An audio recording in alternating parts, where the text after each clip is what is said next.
സ്കൂളിലും കോളേജിലും പഠിക്കുമ്പോൾ കുട്ടികൾ തമ്മിൽ ചെറിയ വഴക്കും പ്രശ്നങ്ങളും ഒക്കെ ഉണ്ടാകാം. എന്നാൽ അത് വ്യക്തിവൈരാഗ്യത്തിലേക്ക് വഴിമാറിയാൽ പഠനത്തെ മാത്രമല്ല ഭാവി ജീവിതത്തെ പോലും ബാധിക്കാം. അതാണ് പത്തനംതിട്ടയിലെ നഴ്സിംഗ് കോളേജിൽ സംഭവിച്ചത്. ഉറ്റ സുഹൃത്തുക്കളായ 4 പെൺകുട്ടികൾ തമ്മിലുണ്ടായ പ്രശ്നങ്ങൾ അമ്മു സജീവൻ എന്ന നഴ്സിംഗ് വിദ്യാർത്ഥിനിയുടെ മരണത്തിലാണ് കലാശിച്ചത്. സഹപാഠികളായ 3 പെൺകുട്ടികൾക്ക് 21ാം വയസ്സിൽ ജയിലിൽ കിടക്കേണ്ട ഗതികേടുമായി. കുട്ടിക്കളിയായി തോന്നിയ സംഭവങ്ങൾ എത്രയോ കുടുംബങ്ങളെയാണ് കണ്ണീരിലാക്കിയത്. അമ്മുവിന്റെ മരണത്തിൽ കൂടുതൽ പെൺകുട്ടികൾക്ക് പങ്കുണ്ടോ? കോളേജിന് വീഴ്ച സംഭവിച്ചോ? കുടുംബം ആരോപിക്കുന്നത് പോലെ കൊലപാതക സാധ്യത കൂടി അന്വേഷിക്കണോ? വിശദമായി പരിശോധിക്കുകയാണ് പോലീസ് പട്രോൾ. സ്വാഗതം.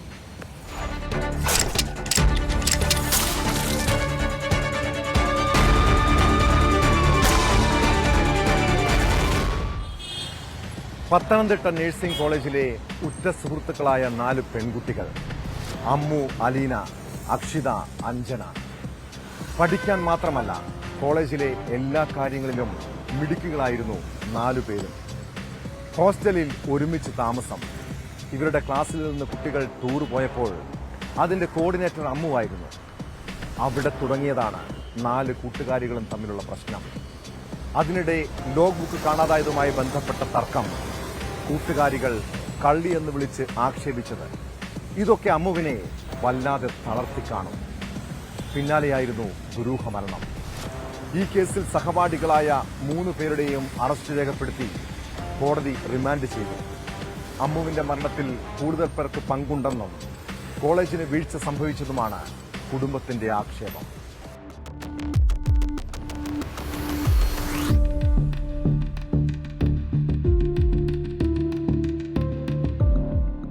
നാല് വർഷത്തെ നഴ്സിംഗ് പഠനം പൂർത്തിയാക്കി ഇന്ന് വീട്ടിലേക്ക് മടങ്ങിയെത്തേണ്ടതാണ് അമ്മു.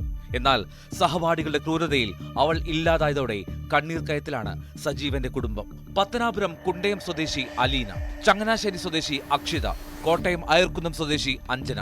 ഈ 3 സഹപാഠികളുടെ അറസ്റ്റ് മകളുടെ മരണത്തിന് ചുരുളഴിക്കുമെന്ന് ഉറപ്പിക്കുന്നു ഇവർ. ഒക്ടോബറിൽ തുടങ്ങിയതാണ് അമ്മുവിനോടുള്ള ക്രൂരതയെന്ന അച്ഛൻ. നിരന്തരം ഈ 3 സംഘത്തെപ്പറ്റി മകൾ പരാതിപ്പെട്ടിരുന്നു. ഹോസ്റ്റലിൽ നിന്ന് സെക്കൻഡ് ഷോയ്ക്ക് പോകാൻ നിർബന്ധിച്ചപ്പോൾ എതിർത്തതാണ് തുടക്കം. പിന്നീട് ടൂർ കോർഡിനേറ്ററായി തെരഞ്ഞെടുക്കപ്പെട്ടപ്പോൾ പക മർദ്ദനത്തിലേക്കെത്തി. ഈ പോയത് അമ്മു പറഞ്ഞതിനെ തുടർന്നുണ്ടായ ഈ സെക്കൻഡ് ഷോയ്ക്ക് പോയ കാര്യം ക്ലാസ് ടീച്ചറിനെ അമ്മു അറിയിച്ചതിന്റെ പേരിലുണ്ടായ പ്രശ്നങ്ങളാണ്. പിന്നെ അതാണ് തുടക്കം. പിന്നെ ചെറിയ ചെറിയ ഓരോ കാര്യങ്ങൾ ഉണ്ടാക്കി ഇവളെ ഇങ്ങനെ ബുദ്ധിമുട്ടിക്കുകയായിരുന്നു. ഈ അഞ്ജന എന്ന് പറയുന്ന കുട്ടി അവിടുത്തെ ഹോസ്റ്റലിലെ പഴയ ലീഡറാണെന്നാണ് പറയുന്നത്. അങ്ങനെ ഇവളുടെ റൂം തല്ലി തുറന്ന് കയറി ഇവളെ പിടിച്ചൊലയ്ക്കുക, എന്തൊക്കെയോ ചെയ്തു ഇവളെ. അന്ന് ക്ലാസ് ടീച്ചർ ഇടപെട്ട് താക്കീത് നൽകിയെങ്കിലും വേട്ടയാടൽ തുടർന്നു. എല്ലാ കാര്യങ്ങളും വീട്ടുകാരെ അറിയിച്ചിരുന്നു അമ്മു. ഇതാണ്ട് അമ്മു അവർ വിളിക്കുന്നെന്ന് പറഞ്ഞു. അന്നേരം ഇവളെ പേടിച്ചാണ് ചെന്നത് വാഷ്റൂമിൻ്റെ അവിടെ ചെന്നിട്ട് അവരുടെ ഉപദ്രവിച്ചു. അവൾ ഓടി. അന്നേരം ഈ ആശയാണ് കയറി പിടിച്ചത് ഈ മറ്റുള്ള അടിക്കാനായിട്ട്. അന്നേരം ഓടി ചെന്ന് ക്ലാസ് ടീച്ചറുടെ റൂമിൽ ചെന്ന് കയറിയപ്പോഴത്തേക്ക് വീണ്ടും മുളപിടിയിലെന്നും പറഞ്ഞിട്ട് ഇവളങ്ങ് വളരെ പാനിക്കായിരുന്നു. കാരണം ഒരു 10-21 വയസ്സുള്ളൊരു കുട്ടിയല്ലേ. അന്നേരം ഇത് 3 പേരും കൂടി ഇങ്ങനെ നിരന്തരം അവളെ വേട്ടയാടുന്നുള്ളൊരു പദം വേണമെങ്കിൽ തന്നെ നമുക്ക് ഉപയോഗിക്കാം. അന്നേരത്തേക്ക് ഇവരെ ചെന്ന് വാൺ ചെയ്ത് ആ ഇഷ്യൂ അങ്ങനെ നിൽക്കുകയാണ്. ആത്മഹത്യാ പ്രേരണ ചുമത്തിയാണ് അറസ്റ്റെങ്കിലും കൊലപാതകമാണ് സംഭവിച്ചതെന്ന് ഉറച്ചു വിശ്വസിക്കുന്നു അമ്മുവിന്റെ സഹോദരൻ അഖില്. പ്രേരണ വെച്ചിട്ടുണ്ടെന്ന് പറയുമ്പോൾ ആദ്യം നമുക്ക് ഫസ്റ്റ് ഇപ്പം FIR രജിസ്റ്റർ ചെയ്യുമ്പോൾ ആദ്യത്തെ ഇതിനകത്ത് വന്നിരിക്കുന്നതാണ് ഒരു ആത്മഹത്യ അല്ലെങ്കിൽ അപ്ലിമെന്റ് ഓഫ് സൂസൈഡ്. അത് കഴിഞ്ഞിട്ട് ഇനി അങ്ങോട്ടേക്കുള്ള തുടർന്ന് അന്വേഷണങ്ങളിൽ ഇത് ഉറപ്പിടും തെളിയും അതൊരു കൊലപാതകമായിരുന്നു എന്ന്. കാരണം ആദ്യം വന്ന സമയത്ത് ഇപ്പോഴത്തെ കുട്ടികളുടെ ബാക്കിയെല്ലാം വെച്ചിട്ട് അപ്ലിമെന്റ് ഓഫ് സൂസൈഡിൽ വരും. അത് കഴിഞ്ഞിട്ട് അത് ചേഞ്ച് ചെയ്ത് അതിന് മോട്ടറിലോട്ട് വരും തന്നെയാണ് ഞാൻ വിശ്വസിക്കുന്നത്. ഐ ക്വിറ്റ് എന്ന ഡയറിയിൽ കുറിച്ചത് സഹോദരിയല്ല എന്ന് തെളിയിക്കാൻ കൈയക്ഷരം തെളിവായി നൽകുന്നു അഖിൽ. ഫോൺ ലോക്ക് ചെയ്യാതെ കിട്ടിയതിലും സംശയം ഉന്നയിക്കുന്നുണ്ട് കുടുംബം. ഹാൻഡ് റൈറ്റിംഗ് വ്യത്യാസം വന്നിട്ടുണ്ടായിരുന്നു. കാരണം ഒരു ഹാൻഡ് റൈറ്റിംഗ് ആയിരുന്നു അതിനകത്ത് എഴുതി വെച്ചിരുന്നു. പക്ഷേ അത് അമ്മുവിൻ്റെ ഹാൻഡ് റൈറ്റിംഗ് അല്ല എന്ന് തന്നെ ഞാൻ ഉറപ്പിച്ച് ഞാൻ വിശ്വസിക്കുന്നുണ്ട്. കോളേജ് പ്രിൻസിപ്പലിന്റെയും ഹോസ്റ്റൽ വാർഡന്റെയും കള്ളത്തരങ്ങൾ സത്യാവസ്ഥ മൂടിവെക്കാനാണ്. ഞാൻ ഇപ്പോഴും അങ്ങനെ തന്നെയാണ് കരുതുന്നത്. കാരണം ഒന്നത്തെ കാര്യം, പ്രിൻസിപ്പൽ സാർ വന്നിട്ട് ഇവിടെ ആദ്യത്തെ അമ്മുവിനെ കൊണ്ടുവന്ന ദിവസം ഇവിടെ പറഞ്ഞിട്ടുള്ള പല കാര്യങ്ങളും കള്ളത്തരമാണ്. അതുപോലെ തന്നെ ഇവിടെ വന്നിട്ടുള്ള വാർഡൻ പറഞ്ഞിട്ടുള്ള പല കാര്യങ്ങളും നമ്മുടെ അടുത്ത് വന്നിട്ട് സ്വീകാര്യത്തെ കാര്യവും അതുപോലെ എല്ലാ കാര്യങ്ങളും കള്ളത്തരം തന്നെയാണ്. എന്തോന്ന് മൂടി വയ്ക്കാൻ മറച്ചു വയ്ക്കാമെന്ന് ഞാൻ ഇപ്പോഴും വിശ്വസിക്കുന്നുണ്ട്. പോലീസ് അന്വേഷണത്തിൽ തൃപ്തരാണ് സജീവനും കുടുംബവും. പോലീസ് അറസ്റ്റ് ചെയ്ത 3 പ്രതികളെയും പ്രോസിക്യൂഷന്റെ എല്ലാ വാദങ്ങളും അംഗീകരിച്ച് റിമാൻഡ് ചെയ്തിട്ടുണ്ട്. അതിൻ്റെ അന്വേഷണാവസ്ഥയിലിരിക്കുന്ന കേസായതുകൊണ്ട് കൂടുതലായിട്ട് ഒന്നും തന്നെ ഇപ്പോൾ വെളിപ്പെടുത്താൻ കഴിയില്ല. കൃത്യമായ അന്വേഷണം അതിനനുസരിച്ചുള്ള കാര്യങ്ങൾ ബാക്കി ചെയ്യുന്നതാണ്.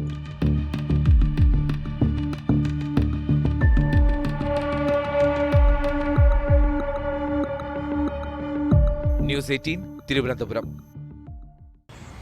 സിനിമാ നടനും സ്കൂൾ അധ്യാപകനുമായ മുക്കണ്ണൻ അബ്ദുൾ നാസർ എന്ന നാസർ കറുത്തേനിയെ നമ്മളിൽ പലർക്കും അറിയാം. ആടുജീവിതം, സുഡാനി ഫ്രം നൈജീരിയ തുടങ്ങിയ ചിത്രങ്ങളിൽ ശ്രദ്ധേയ വേഷം ചെയ്തിട്ടുണ്ട്. മാത്രമല്ല അധ്യാപകൻ എന്ന നിലയിലും എല്ലാവർക്കും പ്രിയപ്പെട്ടവൻ.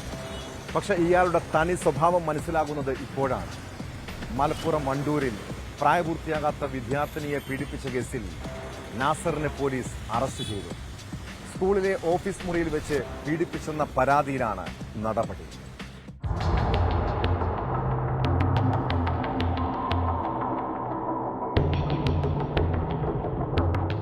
LP അധ്യാപകനായ നാസർ കറുത്തേനി തന്റെ സ്വകാര്യ ഓഫീസിൽ വെച്ച് വിദ്യാർത്ഥിനിയെ പീഡിപ്പിച്ചെന്നാണ് കേസ്. കഴിഞ്ഞ ഞായറാഴ്ചയാണ് സംഭവം. വണ്ടൂർ കാളികാവ് റോഡിൽ അധ്യാപകന് സ്വകാര്യ മുറിയുണ്ട്. ഇവിടെ വെച്ചായിരുന്നു പീഡനം. പെൺകുട്ടിയുടെ സുഹൃത്തുക്കൾ വഴിയാണ് വിവരം പുറത്തറിയുന്നത്. തുടർന്ന് സ്കൂളിൽ വെച്ച് കുട്ടിയെ കൗൺസിലിംഗിന് വിധേയമാക്കി. പോലീസ് കേസ് രജിസ്റ്റർ ചെയ്തപ്പോൾ ഒളിവിൽ പോയ നാസർ പിന്നീട് കീഴടങ്ങുകയായിരുന്നു. ആടുജീവിതം, സുഡാനി ഫ്രം നൈജീരിയ, കുരുതി, ഹലാൽ ലവ് സ്റ്റോറി തുടങ്ങിയ സിനിമകളിൽ നാസർ കറുത്തേനി അഭിനയിച്ചിട്ടുണ്ട്.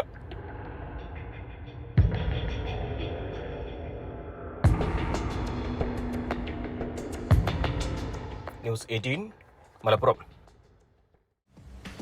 സംസ്ഥാനത്തെ ഞെട്ടിച്ച വൻ കവർച്ചാ കേസുകളിൽ ഒന്നാണ് കഴിഞ്ഞ രാത്രി മലപ്പുറത്ത് നടന്നത്. പെരിന്തൽമണ്ണ ടൗണിൽ ജ്വല്ലറി ഉടമയുടെ സ്കൂട്ടർ ഇടിച്ചു വീഴ്ത്തി കവർന്നത് 3.5 കിലോ സ്വർണമാണ്. രാത്രി കടയിൽ നിന്ന് വീട്ടിലേക്ക് സ്വർണം കൊണ്ടുവരുമ്പോഴായിരുന്നു നാടിനെ നടുക്കിയ സംഭവം. ജ്വല്ലറി ഉടമകൾക്ക് നേരെ കുരുമുളക് സ്പ്രേ പ്രയോഗിക്കുകയും മർദ്ദിക്കുകയും ചെയ്ത ശേഷമായിരുന്നു കവർച്ച.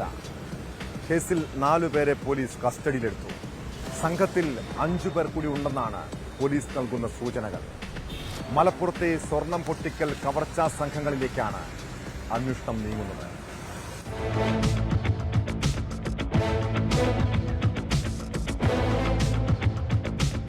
സമയം രാത്രി 9 മണി. പെരിന്തൽമണ്ണയിലെ MK ജ്വല്ലറി അടച്ച് സ്കൂട്ടറിൽ മടങ്ങുകയായിരുന്നു ഉടമ കിനാദിയിൽ യൂസഫും സഹോദരൻ ഷാനവാസും. MK ജ്വല്ലറി ഓടിട്ട കെട്ടിടത്തിലായിരുന്നു പ്രവർത്തിച്ചിരുന്നത്. അതിനാൽ സ്വർണം ജ്വല്ലറിയിൽ സൂക്ഷിക്കുന്നത് സുരക്ഷിതമല്ലാത്തതിനാൽ എന്നും രാത്രി വീട്ടിലേക്ക് കൊണ്ടുപോവുകയായിരുന്നു പതിവ്. എന്നത്തെയും പോലെ ഇന്നലെയും സഹോദരനൊപ്പം സ്വർണവുമായി സ്കൂട്ടറിൽ മടങ്ങുകയായിരുന്നു യൂസഫ്. ഇരുവരും യാത്ര തിരിച്ചതിന് പിന്നാലെ മഹീന്ദ്ര കാർ പിന്തുടർന്നു. കാറിലുള്ള സംഘം തങ്ങളെ പിന്തുടരുന്നതായി യൂസഫും സഹോദരനും തിരിച്ചറിഞ്ഞു. കുറച്ചു സമയം പിന്തുടർന്ന ശേഷം കാർ സ്കൂട്ടർ ഇടിച്ചിട്ടു. പെരിന്തൽമണ്ണ പട്ടാമ്പി റോഡിൽ അലങ്കാർ തിയേറ്ററിന് സമീപമായിരുന്നു വാഹനം. അപ്പോൾ യൂസഫിന്റെ മുഖത്ത് കുരുമുളക് സ്പ്രേ അടിച്ച ശേഷം മുഖത്തടിക്കുകയും സ്വർണമടങ്ങിയ ബാഗുമായി സംഘം കാറിൽ കടന്നുകളയുകയും ചെയ്തു. നിമിഷ നേരങ്ങൾക്കുള്ളിൽ കവർച്ച പൂർത്തിയാക്കി സംഘം മടങ്ങി. അവിടെ വണ്ടി തട്ടി വീഴ്ത്തി പിന്നെ ഇറങ്ങിയൊക്കെ അവരെന്തോ വെച്ച് ഇടിച്ചു മുഖത്ത്.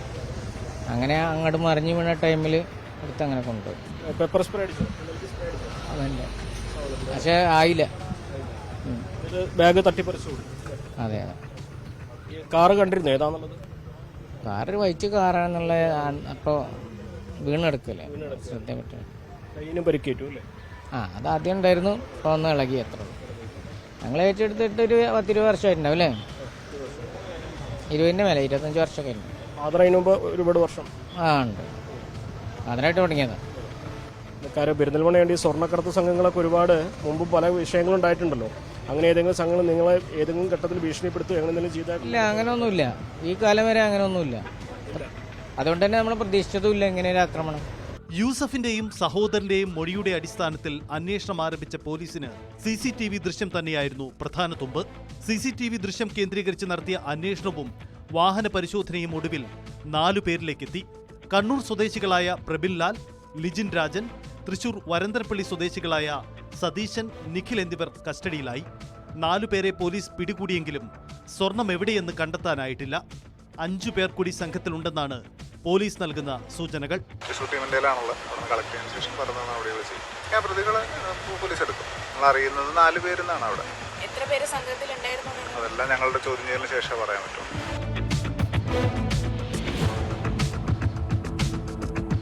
മലപ്പുറത്ത് അടുത്തിടെയായി വർദ്ധിച്ചു വരുന്ന സ്വർണം പൊട്ടിക്കൽ കവർച്ചാ കേസുകളിൽ കസ്റ്റഡിയിലായവർക്ക് ബന്ധമുണ്ടോ എന്ന സംശയത്തിലാണ് പോലീസ്. കസ്റ്റഡിയിലുള്ളവരെ വിശദമായി ചോദ്യം ചെയ്യുന്നതിലൂടെ കൂടുതൽ വിവരങ്ങൾ പുറത്തു വന്നേക്കും. ന്യൂസ് 18 മലപ്പുറം. മലയാള സിനിമയിൽ ഏറെ കോളിളക്കമുണ്ടാക്കിയ സംഭവമാണ് ഹേമ കമ്മിറ്റി റിപ്പോർട്ടും തുടർന്നു വന്ന ലൈംഗിക പീഡന പരാതികളും. ഇതിൽ മുകേഷ്, ജയസൂര്യ, ഇടവേള ബാബു, ബാലചന്ദ്ര മേനോൻ തുടങ്ങിയ പല പ്രമുഖരും പ്രതിക്കൂട്ടിലായി. ആലുവ സ്വദേശിനിയായ നടിയുടെ പരാതിയിൽ മുകേഷും മണിയൻപിള്ള രാജുവും അറസ്റ്റിലായതാണ്. നിരവധി ചലച്ചിത്ര താരങ്ങളെ സംശയനിഴലിൽ നിർത്തിയ പരാതി ഒടുവിൽ പിൻവലിക്കാൻ ഒരുങ്ങുകയാണ് നടി. കേസിൽ അന്വേഷണം പുരോഗമിക്കുമ്പോഴാണ് നടിയുടെ പിന്മാറ്റം. ഇതിന് സർക്കാരിൽ നിന്നും മാധ്യമങ്ങളിൽ നിന്നും പിന്തുണ കിട്ടിയില്ലെന്ന വിചിത്രവാദമാണ് അവർ ഉന്നയിക്കുന്നത്.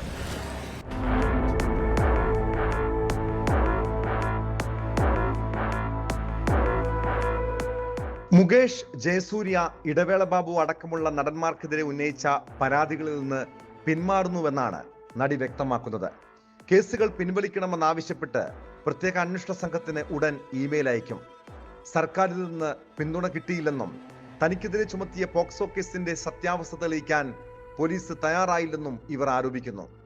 മാധ്യമങ്ങളിൽ നിന്ന് പോലും പിന്തുണ കിട്ടാത്തത് കൊണ്ടാണ് പരാതികൾ പിൻവലിക്കാൻ തീരുമാനിച്ചതെന്നും നടി പറഞ്ഞു. കേസ് പിൻവലിക്കാൻ വേണ്ടിയിട്ടുള്ള മെയിൽ അയച്ചോ? പോക്സോ കേസിന്റെ അയച്ചിട്ടില്ല. 3 ദിവസത്തിനുള്ളിൽ അയക്കും. 3 ദിവസത്തിനുള്ളിൽ എനിക്ക് എന്താ വരുന്നത്, അതിനുശേഷം 3 ദിവസമാണ് ഞാൻ വെയിറ്റ് ചെയ്യും. എന്നെ ആരെങ്കിലും കോൺടാക്ട് ചെയ്യുന്നുണ്ടെന്ന് നോക്കും. ഇല്ലെങ്കിൽ ഞാനൊരു ഇമെയിൽ അയക്കും. അങ്ങനെയാണെങ്കിൽ ഈ ആരോപണ വിധേയരുടെ ഒരു വിജയം തന്നെ ആയിരിക്കില്ലേ? കാരണം വിജയിക്കുന്നത് ഗവൺമെന്റ് ആണല്ലോ വിജയിപ്പിക്കുന്നത്. ഗവൺമെന്റിന് സപ്പോർട്ടായിട്ട് ഒരു സ്ത്രീയാണ് മുൻപോട്ട് വന്നത്. ആ സ്ത്രീയെ പ്രൊട്ടക്ട് ചെയ്യാൻ പറ്റില്ലെങ്കിൽ അവർ വിജയിക്കട്ടെ. അത് ഗവൺമെന്റിന്റെ അനാസ്ഥയാണ്. തന്നെ കേൾക്കാൻ പോലും അന്വേഷണ സംഘം തയ്യാറാകുന്നില്ല. വിളിച്ചാൽ ഫോൺ എടുക്കില്ല. പരാതിക്കാരിക്ക് കിട്ടേണ്ട പരിഗണന പോലും തരുന്നില്ല. പോക്സോ കേസിൽ പ്രതിയാക്കി തനിക്കെതിരെ രജിസ്റ്റർ ചെയ്ത കേസിൽ സത്യാവസ്ഥ കണ്ടെത്താൻ പോലീസ് തയ്യാറായില്ല. സമൂഹ മാധ്യമങ്ങളിൽ നടക്കം കടുത്ത ആക്രമണമുണ്ടായി. സംസ്ഥാനത്ത് വൻ വിവാദമായി മാറിയ സംഭവത്തിലാണ് ഇപ്പോഴത്തെ പിന്മാറ്റം. ഹേമ കമ്മിറ്റി റിപ്പോർട്ട് പുറത്തുവന്നതിന് പിന്നാലെയായിരുന്നു നടന്മാരായ മുകേഷ് MLA, മണിയൻപിള്ള രാജു, ഇടവേള ബാബു, ജയസൂര്യ എന്നിവർക്കെതിരെ നടി പരാതിയുമായി രംഗത്തു വന്നത്. ബലാത്സംഗ കേസിലും സ്ത്രീത്വത്തെ അപമാനിച്ചെന്ന കേസിലും താരങ്ങൾക്കെതിരെ അന്വേഷണം തുടരുകയാണ്. എന്നാൽ പരാതിയിൽ നിന്ന് പിന്മാറുന്നുവെന്ന് ചൂണ്ടിക്കാട്ടി കത്തയച്ചതുകൊണ്ട് അന്വേഷണം അവസാനിപ്പിക്കാനാകില്ലെന്നാണ് SIT വ്യക്തമാക്കുന്നത്.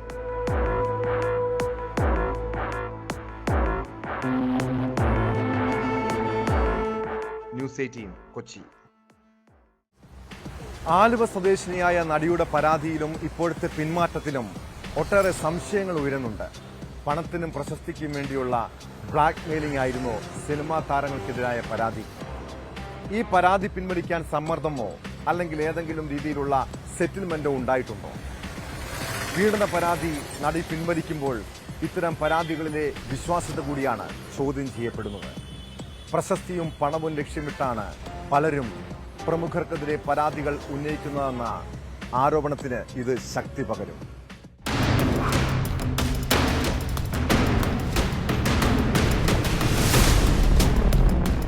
നൂറ്റാണ്ടുകളായി ഇരകളാക്കപ്പെടുന്ന സ്ത്രീകളുടെ സംരക്ഷണത്തിനായി പുതിയ കാലത്ത് നിർമ്മിച്ച നിയമങ്ങൾ, നീതി ഉറപ്പാക്കുന്ന പുരോഗമനാത്മക നിയമങ്ങൾ, ഇത് ചിലർ ദുരുപയോഗം ചെയ്യുമ്പോൾ നിഷേധിക്കപ്പെടുന്നത് ഇരകളാക്കപ്പെടുന്ന സ്ത്രീകളുടെ നീതിയാണ്. ഒപ്പം ഇവർ സംരക്ഷണമൊരുക്കുന്നത് യഥാർത്ഥ വേട്ടക്കാർക്കാണ്.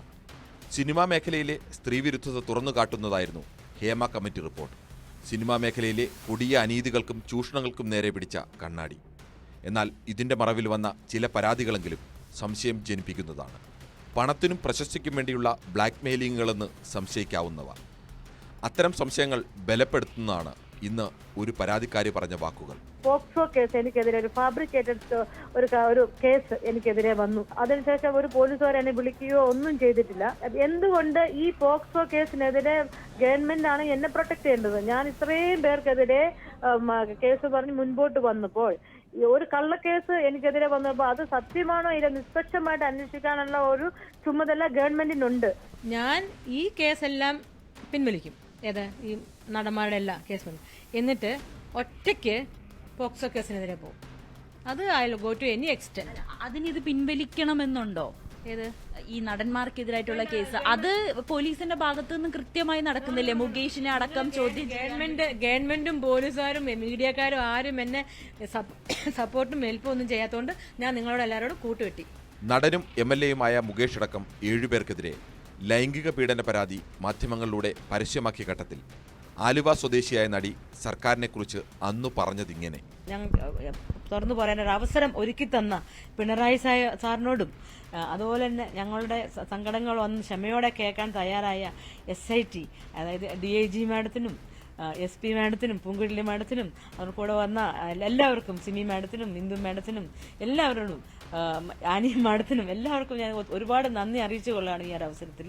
കാരണം ഇത് നല്ലൊരു സമൂഹമാണ് ഇനി നാളേക്ക് ഉണ്ടാകാൻ പോകുന്നതിന് ഒരു വലിയൊരു ഉദാഹരണമാണ്. ഇന്നലെ ഇവിടെ വന്ന് ഈ മൊഴിയെടുത്തതും അവർക്കെതിരെ FIR ഇട്ടതും. ഇതിലെ തെറ്റും ശരിയും എന്തായാലും സാമാന്യ യുക്തിയെ ചോദ്യം ചെയ്യുന്നതാണ് പരാതിക്കാരുടെ ന്യായം. തനിക്കെതിരായ പോക്സോ പരാതിയിൽ സർക്കാർ സഹായിക്കാത്തതുകൊണ്ട് താൻ നൽകിയ പരാതി പിൻവലിക്കുന്നുവെന്നാണ് വിശദീകരണം. ഈ പരാതികളെല്ലാം ഉയർന്ന കാലത്ത് നടൻ നിവിൻ പോളിക്കെതിരെ വന്ന സമാനമായ ബലാത്സംഗ പരാതി വ്യാജമാണെന്ന് കണ്ട പോലീസ് കോടതിയിൽ നടന് ക്ലീൻ ചിറ്റ് നൽകിയിരുന്നു. പണത്തിനും പ്രശസ്തിക്കും വേണ്ടി ചിലർ നിയമം ദുരുപയോഗം ചെയ്യുമ്പോൾ ഇരകളെന്ന പരിഗണനയിൽ അവർക്കൊപ്പം നിൽക്കേണ്ട ഗതികേടിലാണ് പൊതുസമൂഹവും. ഇത്തരം വ്യാജ പരാതികൾ സമൂഹത്തിലുണ്ടാക്കുന്ന ആഘാതം ചെറുതല്ല. നിരപരാധികൾ വേട്ടയാടപ്പെടുന്നു, ഇരകൾക്ക് നീതി നിഷേധിക്കപ്പെടുന്നു, യഥാർത്ഥ വേട്ടക്കാർ മറഞ്ഞിരുന്ന് ഊറിച്ചിരിക്കുന്നു, ഒപ്പം ഇത്തരം വ്യാജ പരാതിക്കാരും.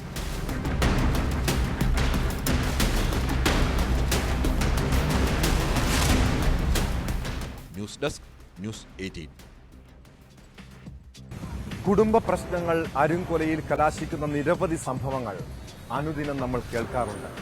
എന്നാൽ പോലീസ് ഉദ്യോഗസ്ഥയായ ദിവ്യശ്രീയെ ഭർത്താവ് വെട്ടിക്കൊലപ്പെടുത്തിയതിന്റെ നടുക്കത്തിലാണ് കണ്ണൂരിലെ കരിവെള്ളൂർ എന്ന ഗ്രാമം.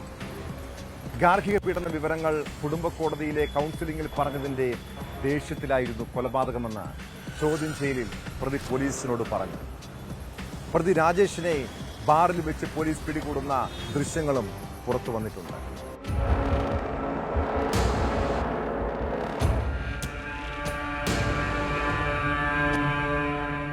മാങ്ങാട്ടുപറമ്പ് സായുധ പോലീസ് ബറ്റാലിയനിലെ സിവിൽ പോലീസ് ഓഫീസർ P. ദിവ്യശ്രീയെ വ്യാഴാഴ്ച വൈകിട്ടാണ് ഭർത്താവ് K. രാജേഷ് വെട്ടിക്കൊലപ്പെടുത്തിയത്. ഗാർഹിക പീഡന വിവരങ്ങൾ കൗൺസിലിംഗിൽ പറഞ്ഞതിന്റെ ദേഷ്യത്തിലായിരുന്നു കൊലപാതകം. ചോദ്യം ചെയ്യലിൽ രാജേഷാണ് പോലീസിനോട് ഇക്കാര്യം വെളിപ്പെടുത്തിയത്. 7 ലക്ഷം രൂപ ധൂർത്തടിച്ചെന്ന് ഭാര്യ പറഞ്ഞതും രാജേഷിനെ പ്രകോപിപ്പിച്ചു. ദിവ്യശ്രീയും രാജേഷും തമ്മിൽ മാസങ്ങളായി കുടുംബ പ്രശ്നങ്ങൾ നിലനിന്നിരുന്നു. കുടുംബ കോടതിയിൽ സിറ്റിംഗ് നടന്നതിന് പിന്നാലെയാണ് രാജേഷ് ദിവ്യശ്രീയുടെ വീട്ടിലെത്തി കൊല നടത്തിയത്. വടിവാളുകൊണ്ട് ദിവ്യശ്രീയെ വെട്ടിയപ്പോൾ തടയാൻ ശ്രമിച്ച പിതാവ് K. വാസുവിനും വെട്ടേറ്റു. നിലവിളിയോടെ വീട്ടിൽ നിന്നിറങ്ങിയോടിയ ദിവ്യശ്രീ ഗേറ്റിന് മുന്നിൽ കുഴഞ്ഞു വീണു. ഓടിക്കൂടിയ നാട്ടുകാർ ഇരുവരെയും പയ്യന്നൂരിലെ സ്വകാര്യ ആശുപത്രിയിൽ എത്തിച്ചെങ്കിലും യുവതിയെ രക്ഷിക്കാനായില്ല. വാസു അതിതീവ്ര പരിചരണ വിഭാഗത്തിൽ ചികിത്സയിലാണ്.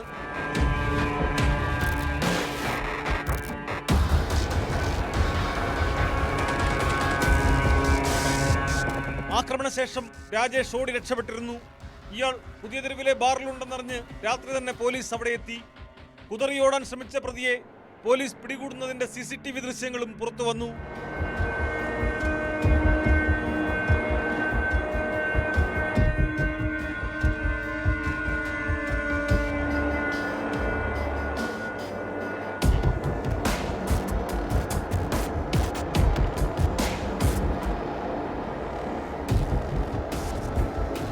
പ്രതിയുമായി പോലീസ് സംഭവസ്ഥലത്ത് തെളിവെടുപ്പ് നടത്തി.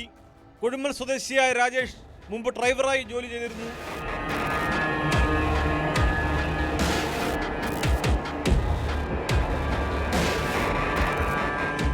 ന്യൂസ് 18 കണ്ണൂർ. ഉയർന്ന പലിശ ലക്ഷ്യമിട്ടാണ് പലരും സ്വകാര്യ പണമിടപാട് സ്ഥാപനങ്ങളിൽ പണം നിക്ഷേപിക്കുന്നത്. എന്നാൽ ഇത്തരം സ്ഥാപനങ്ങളിലെ നിക്ഷേപങ്ങൾ എത്രത്തോളം സുരക്ഷിതമാണെന്ന് ചിന്തിച്ചിട്ടുണ്ടോ? മലപ്പുറം തിരൂരിൽ സ്വകാര്യ പണമിടപാട് സ്ഥാപനത്തിൽ പണം നിക്ഷേപിച്ചവർക്ക് ലക്ഷങ്ങളാണ് നഷ്ടമായത്.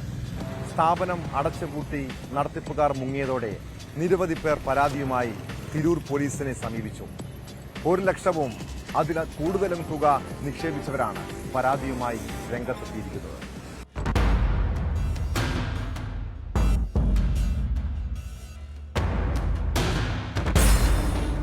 തിരൂർ BP അങ്ങാടിയിൽ പ്രവർത്തിക്കുന്ന സ്വകാര്യ പണമിടപാട് സ്ഥാപനത്തിൽ പണം നിക്ഷേപിച്ചവരാണ് തുക തിരികെ ലഭിച്ചില്ലെന്ന പരാതിയുമായി രംഗത്തെത്തിയത്.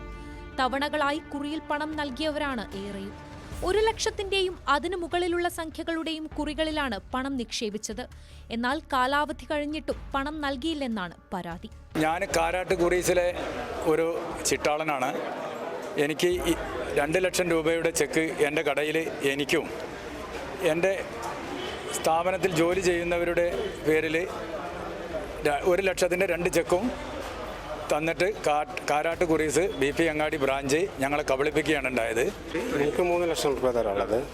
അതിൽ ഇന്ന് തരും നാളെ തരും എന്നാണ് ഞാൻ ചെല്ലുമ്പോൾ അവർ ചെക്ക് തരാം, മാനേജറില്ല, ഓഫീസിൽ മാനേജറില്ല, മാനേജർ ചെക്ക് വാങ്ങാൻ പോയിക്കുന്നു, അങ്ങനെയുള്ള ഓരോ മുട്ടനായങ്ങളാണ് പറയുന്നത്. അവർ അതുവരെയായിട്ടൊന്നും കിട്ടിയിട്ടില്ല. ഒരു 2,60,000 രൂപ ഞാൻ അടച്ചിരിക്കുന്നു. 100ഓളം ആളുകളാണ് തിരൂർ പോലീസ് സ്റ്റേഷനിൽ പരാതിയുമായി എത്തിയത്. പണം ആവശ്യപ്പെട്ടു പലതവണ ഓഫീസുമായി ബന്ധപ്പെട്ടെങ്കിലും ലഭിച്ചില്ലെന്നും സ്ഥാപനം നൽകിയ ചെക്കുകൾ മടങ്ങുകയാണുണ്ടായതെന്നും പരാതിക്കാർ പറഞ്ഞു.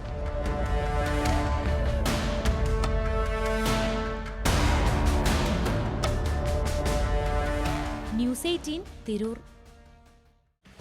നമ്മൾ വാഹനങ്ങളിൽ യാത്ര ചെയ്യുമ്പോൾ രോഗിയുമായി ആംബുലൻസ് വന്നാൽ എന്തായിരിക്കും ചെയ്യുക? സാമാന്യ ബോധമുള്ളവർ ആംബുലൻസിന് കടന്നുപോകാൻ വഴിയൊരുക്കും. എന്നാൽ ആംബുലൻസിന് പോലും മാർഗതടസ്സം സൃഷ്ടിക്കുന്ന ചില സാമൂഹ്യദ്രോഹികളെ കണ്ടിട്ടുണ്ട്. കാസർഗോഡ് കാഞ്ഞങ്ങാട് ഗതാഗത നിയമങ്ങൾ കാറ്റിൽ പറത്തി റോഡിലൂടെ ചീറിപ്പാഞ്ഞ കാർ ആംബുലൻസിന് വഴിമുടക്കിയത് 16 കിലോമീറ്ററോളമാണ്. കാഞ്ഞങ്ങാട് ജില്ലാശുപത്രിയിലേക്ക് രോഗിയുമായി വരികയായിരുന്ന ആംബുലൻസിന്റെ യാത്രയാണ് തടസ്സപ്പെടുത്തിയത്. ആംബുലൻസ് ഡ്രൈവർ നൽകിയ പരാതിയിൽ മോട്ടോർ വാഹന വകുപ്പ് കേസെടുത്ത് അന്വേഷണം തുടങ്ങി.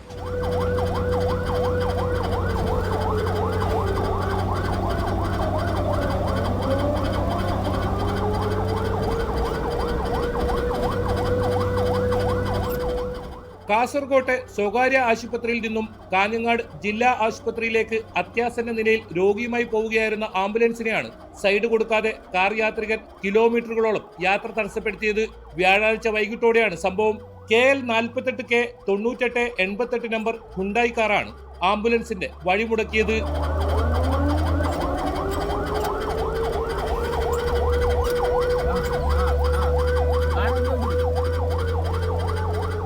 ബേക്കൽ മുതൽ കാഞ്ഞങ്ങാട് ടൗൺ പിന്നിടുന്നതുവരെ കാർ സൈഡ് കൊടുക്കാതെ യാത്ര ചെയ്യുന്നത് ആംബുലൻസ് ഡ്രൈവർ തന്നെയാണ് മൊബൈലിൽ ചിത്രീകരിച്ചത്.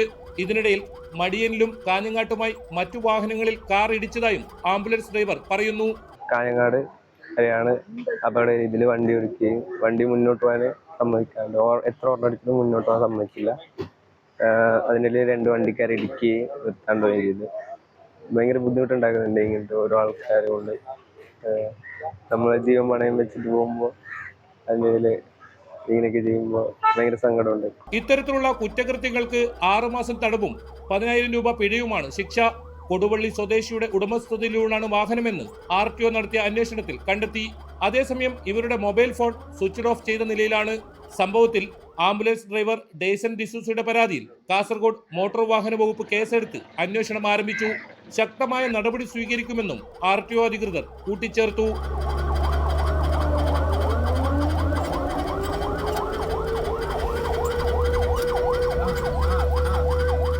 ന്യൂസ് 18 കാസർഗോഡ്. കാസർഗോഡ് മഞ്ചേശ്വരത്ത് കഴിഞ്ഞ കുറച്ചു നാളുകളായി ജനങ്ങൾ വലിയ ഭീതിയിലായിരുന്നു. വീടുകളും വ്യാപാര സ്ഥാപനങ്ങളും ആരാധനാലയങ്ങളും കേന്ദ്രീകരിച്ച് പതിവായി കവർച്ച നടക്കുന്നു.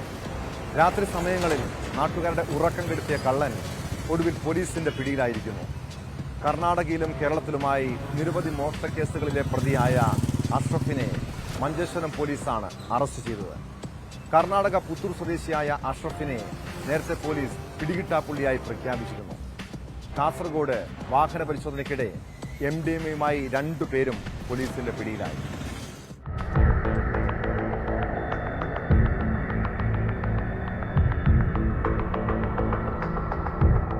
മഞ്ചേശ്വരം പോലീസ് സ്റ്റേഷൻ പരിധിയിലെ വോർക്കാടിയിൽ ജനങ്ങളുടെ ഉറക്കം കെടുത്തിയ മോഷ്ടാവ് കർണാടക പുത്തൂർ സ്വദേശി മുഹമ്മദ് അഷ്റഫാണ് മഞ്ചേശ്വരം പോലീസിന്റെ പിടിയിലായത്. പ്രദേശത്തെ നിരവധി വ്യാപാര സ്ഥാപനങ്ങളിലും ആരാധനാലയങ്ങളിലും തുടർച്ചയായ ദിവസങ്ങളിൽ പ്രതി മോഷണം നടത്തി വരികയായിരുന്നു. കർണാടകയിലും കേരളത്തിലും വിവിധ പോലീസ് സ്റ്റേഷനുകളിലായി നിരവധി മോഷണ കേസുകളിലെ പിടികിട്ടാപ്പുള്ളിയാണ് അഷ്റഫ്. ചോദ്യം ചെയ്യലിൽ ഇയാൾ കുറ്റം സമ്മതിച്ചിട്ടുണ്ട്. മലപ്പുറം ജില്ലയിലെ അമരമ്പലത്തിൽ നിന്നാണ് പ്രതിയെ പോലീസ് പിടികൂടിയത്. കാസർഗോഡ് ജില്ലാ പോലീസ് മേധാവി D. ശില്പയുടെ നിർദ്ദേശപ്രകാരം പ്രത്യേക പോലീസ് സംഘം രൂപീകരിച്ചാണ് പ്രതിയെ പിടികൂടിയത്. ഇതിനിടയിൽ കാസർഗോഡ് നഗരത്തിൽ വാഹന പരിശോധനയ്ക്കിടെ MDMAയുമായി 2 പേർ പോലീസിന്റെ പിടിയിലായി. കുഡ്ലു സ്വദേശി കബീർ, മധൂർ ഹിദായത്ത് നഗർ സ്വദേശി അഹമ്മദ് അനീസ് എന്നിവരെയാണ് ടൗൺ പോലീസ് അതിസാഹസികമായി പിടികൂടിയത്.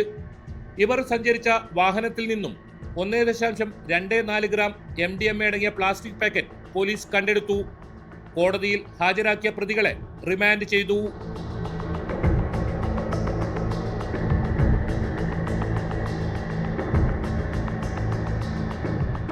ന്യൂസ് 18 കാസർഗോഡ്. കുറ്റകൃത്യങ്ങളുടെ മറ്റു ചില വാർത്തകൾ ചുരുക്കത്തിൽ. തിരുവനന്തപുരം ചിറയൻകീഴിൽ യുവാവിനെ കുത്തിക്കൊലപ്പെടുത്തി. കടക്കാവൂർ തുണ്ടത്തിൽ സ്വദേശി വിഷ്ണുവാണ് മരിച്ചത്. കൈക്കൂലി വാങ്ങുന്നതിനിടെ എറണാകുളം അസിസ്റ്റന്റ് ലേബർ കമ്മീഷണർ പിടിയിൽ. ഉത്തർപ്രദേശ് സ്വദേശി അജിത് കുമാറാണ് 20,000 രൂപ കൈക്കൂലി വാങ്ങുന്നതിനിടെ വിജിലൻസിന്റെ പിടിയിലായത്. DMK കൊല്ലം ജില്ലാ സെക്രട്ടറി S. രജിരാജിനെ മർദ്ദിച്ച കേസിൽ 3 പേർ അറസ്റ്റിൽ. അറസ്റ്റിലായത് നൂറനാട് പടനിലം സ്വദേശി രാകേഷ്, ചെങ്ങന്നൂർ സ്വദേശികളായ രാജേഷ്, ശരത് എന്നിവർ. തിരുവനന്തപുരം വർക്കല താലൂക്ക് ആശുപത്രിയിൽ ചികിത്സയ്ക്കെത്തിയ യുവാവിനെ കത്രിക കൊണ്ട് കുത്തിപ്പരിക്കേൽപ്പിച്ച പ്രതി അറസ്റ്റിൽ. പത്തനംതിട്ട സ്വദേശി ലിജു C. മാത്യുവിനെയാണ് വർക്കല പോലീസ് അറസ്റ്റ് ചെയ്തത്. കൊല്ലം കണ്ണനല്ലൂരിൽ പ്രായപൂർത്തിയാകാത്ത പെൺകുട്ടിയെ പീഡിപ്പിച്ച യുവാവ് അറസ്റ്റിൽ. അറസ്റ്റിലായത് ചേരിക്കോണം സ്വദേശി സെയ്ദ് അലി. ഗതാഗത നിയമങ്ങൾ കാറ്റിൽ പറത്തി റോഡിലൂടെ ചീറിപ്പാഞ്ഞു പോകുന്ന വാഹനങ്ങൾ ഒട്ടേറെ അപകടങ്ങൾ ക്ഷണിച്ചു വരുത്താറുണ്ട്. പാലക്കാട് കൊടുവായൂരിൽ അമിത വേഗത്തിലെത്തിയ കാറിടിച്ച് 2 പേർ മരിച്ച സംഭവം ഏറെ ദാരുണമാണ്. റോഡ് മുറിച്ചു കടക്കാൻ നിൽക്കുമ്പോഴാണ് വയോധികരായ സ്ത്രീയെയും പുരുഷനെയും കാറ് ഇടിച്ചു തെറിപ്പിച്ചത്. ഇവരെ ഉടൻ പാലക്കാട് ജില്ലാ ആശുപത്രിയിൽ എത്തിച്ചെങ്കിലും മരണം സംഭവിച്ചിരുന്നു. കാർ ഓടിച്ചിരുന്ന എളവഞ്ചേരി സ്വദേശി പ്രേംനാഥ് മേനോനെ പോലീസ് കസ്റ്റഡിയിലെടുത്തു. ഇയാൾ മദ്യലഹരിയിലായിരുന്നുവെന്നാണ് പോലീസ് നൽകുന്ന വിവരം. വാഹനങ്ങൾ ഓടിക്കുമ്പോൾ നിയമം പാലിക്കണമെന്നും മറ്റുള്ളവരുടെ ജീവനും വില കൽപ്പിക്കണമെന്നും ഓർമ്മിപ്പിച്ചുകൊണ്ട് പോലീസ് പട്രോൾ പൂർണ്ണമാകുന്നു. നമസ്കാരം.